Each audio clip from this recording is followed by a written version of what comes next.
I'm Andy Moss, an emeritus professor of English from Cal Poly. I had the distinct honor of teaching and advising in the Ahimsa Center for 10 years, from 2004 to 2014, when I fully retired from the university. I should add that it's a distinct honor to be here today in recognizing the great work of my friend and colleague, Tara Sethia, and of everyone who contributed so much to the center over the years. Over these past 20 years or so, I've come to understand Ahimsa, nonviolence, as a path of transformation. Collectively, it's a path toward a more just and equitable society, a society that expands the scope of human possibility for every one of us.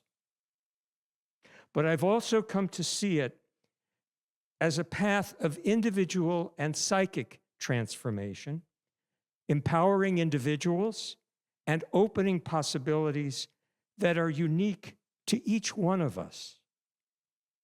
When I first met Tara, more than 20 years ago, when she was first organizing the center, I had little idea of this concept of transformation, much less of what it would mean for my own life. Because of the center's multidisciplinary nature, it meant, first of all, becoming part of a community of scholars, teachers, activists, and students exploring basic questions about the nature of violence and nonviolence from the vantage point of different disciplines. Because I was an English professor, my own disciplinary background led me to realms of language, words, stories, texts. I taught a course, a GE and Ahimsa support course called War and Peace in Literature. The class was about the study of violence and nonviolence in nonfiction prose, poetry, and fiction. It gave me the opportunity to begin studying global and national histories of nonviolence, and also to immerse myself, along with my students, in great texts. Portions of Gandhi's Hind Swaraj, for example, and Dr. King's first book, Stride to Freedom, The Montgomery Story. I'd like to highlight briefly that story of the Montgomery bus boycott because I think it illustrates so well the intertwining of collective and personal transformation. The boycott and the many campaigns that followed it didn't end racism or the social and economic inequities woven into it, but they did radically accelerate progress toward the ending of Jim Crow and the expanding of civil rights, voting rights, and political empowerment. That's the collective transformation. At the same time, the boycott itself was transformative for individual African Americans in Montgomery. It meant a new pride for a people who had been for so long oppressed, now becoming individual change agents for a better community, not only in maintaining the discipline of the boycott, but also when segregation on the buses was outlawed by the Supreme Court. These folks learned in workshops how to deal nonviolently with potentially hostile encounters when they would begin sitting next to white people on the buses. We call that de-escalation today. Ultimately, it wasn't the courts who actually physically integrated the buses. It was everyday people, confident in their training and in their own capacities to do it.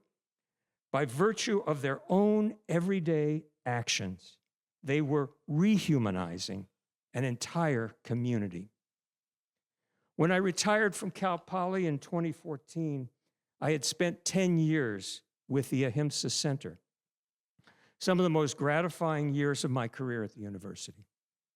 I began looking for something that felt right after those 10 years, and I began volunteering in 2015 as a lay member of CLU LA, Clergy and Laity United for Economic Justice, an interfaith social justice organization that supports low-wage workers and immigrants in LA and Orange counties.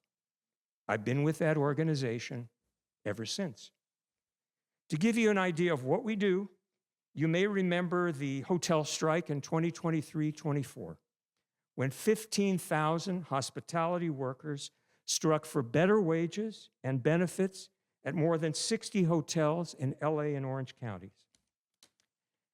With very low wages and sky-high rents in LA and Orange County, these housekeepers and other hotel workers couldn't afford to live remotely near where they worked.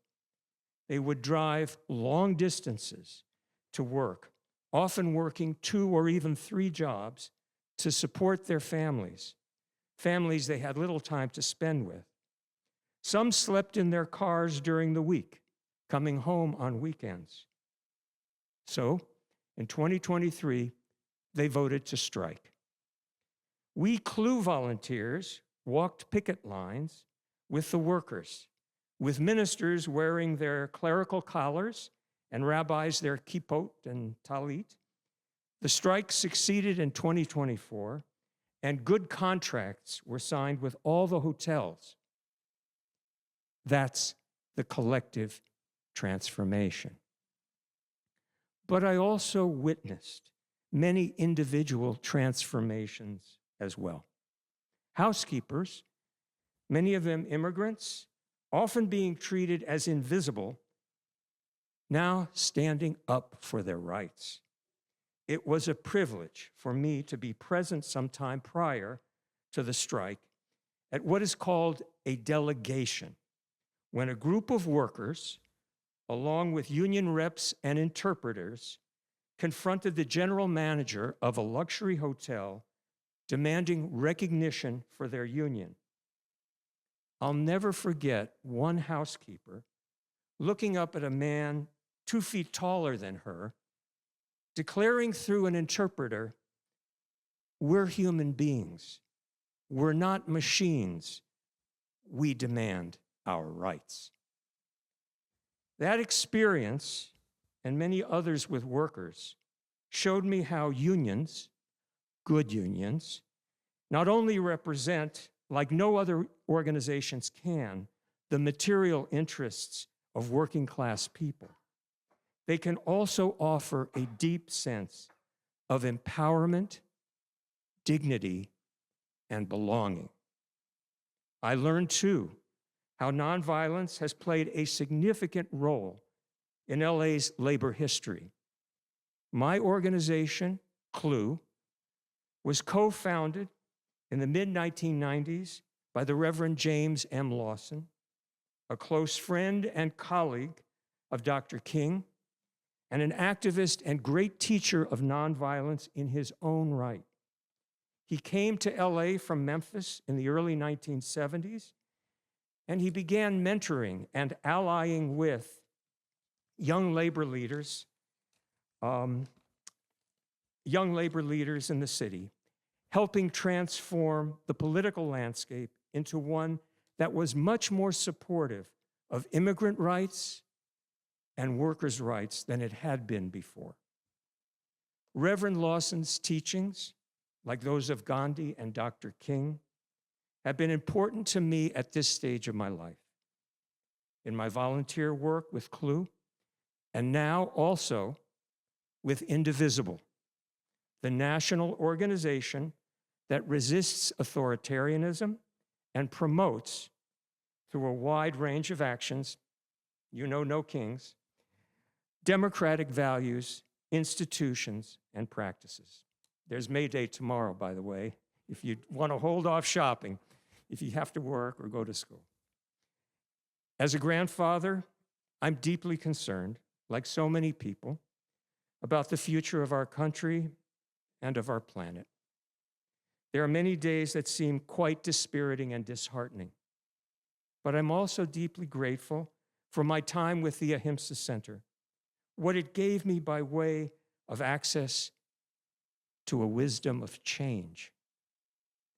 I can now resonate to something that was said by Brian Stevenson, the founder of the Equal Justice Initiative, a nonprofit dedicated to fighting mass incarceration and racial injustice.